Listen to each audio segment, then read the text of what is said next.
Gjergj, si është situata aktualisht në qarkun e Lezhës, me sa është raportuar, Drini është në kuota kritike, apo jo? Më pas edhe për gjithë çfarë po ndodh, ndoshta me banesat përmbytura apo informacionin që ti ke nga terreni. Në fakt prurjet e premve malor, por edhe të lumit gjallër kanë rritur edhe nivelin e Drinit duke afruar në pikat kritike dhe sigurisht në disa vende dhe ka dalë nga shtrati, por fatmirësisht duke përmbytur vetëm shitoren që ndodhet pranë tij. Sigurisht niveli i lartë i ujrave ka bërë që shumë kolektorë të fryen për pasojë të shkaktojë edhe përmbytje të tokave bujqësore, ashtu siç raportohet nga emergjencat civile. Mbi 550 hektar tokë tashmë janë përmbytur kryesisht në fushën e Zadrimës, por edhe në fushën e Trovicës, të Zejmenit dhe të Shënkollit. Në fakt,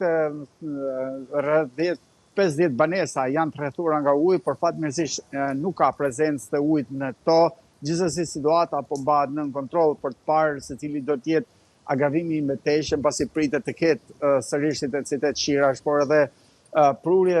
të premve, të nisur edhe nga shkarkimet e hidrocentraleve që kanë nisur që para ditës së sotme dhe kanë bërë që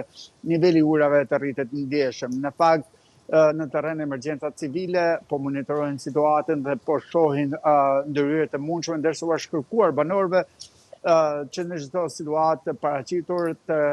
kontaktojnë njëherë emergjencat civile në mënyrë për të ardhur në ndihmë atyre edhe në raste të evakuimeve. Ajo çfarë po bëhet në këtë moment është edhe ndihma që po jepet banorëve në zonave rurale, kryesisht ata që kanë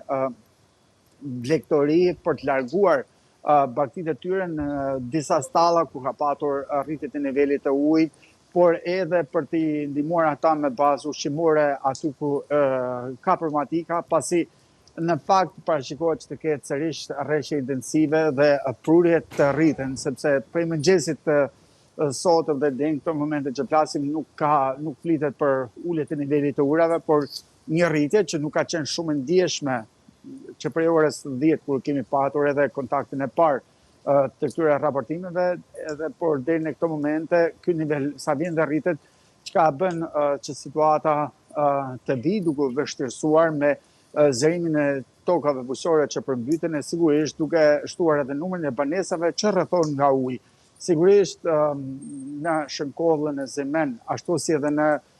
fshatin Kakarriq dhe Gocaj, aty ku edhe numri i banesave të rrethuara nga uji është më i lartë, janë vendosur emergjencat civile dhe punonjës të shërbimeve për të asistuar dhe ndihmuar banorët për të përballuar situatën, por sigurisht edhe për të parë nëse do të jetë duhur ose do të kërkohet evakuim i tyre. Sigurisht mbetet një situatë për të monitoruar dhe me vështirësi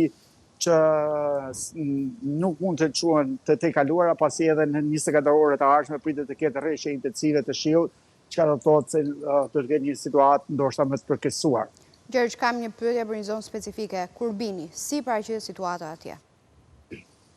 Kurbini sigurisht edhe ai ka qenë me probleme të shumta, kjo për shkak të prurjeve që ka patur lumi Droja, por edhe kanali ujrave të larta të Laçit dhe sipërfaqja e tokës bujqësore të përmbytur atje është shumë e madhe, është mbi 1500 hektar tokë tashmë të përmbytur, po edhe kështu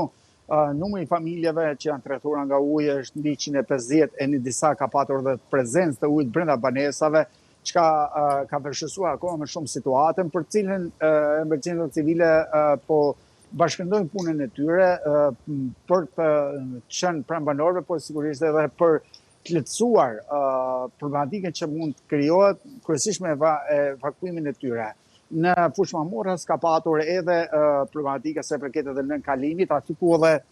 pak kohë më parë në fakt si pasojë e rreshjeve intensive pat bllokim të nën kalimit, edhe në këtë rast pati një bllokim të nën kalimit ku një mjet edhe aty mbeti bllokuar, drejtuesi së cilës u detyrua të mbi automjet për të kërkuar ndihmë dhe për të larguar më pas. Mbetet një situatë e vështirë edhe në Kurbin, pasi prejt malojët vazhdojnë të sjellin sasi të mëdha uji që më pas zerohet në zonën fushore duke shkaktuar përmbytje, por sigurisht edhe probleme sa i përket edhe banesave, por që fatmirësisht nuk bëhet fjalë për dëme të mëdha të shkaktuara, por që sigurisht është një situatë problematike që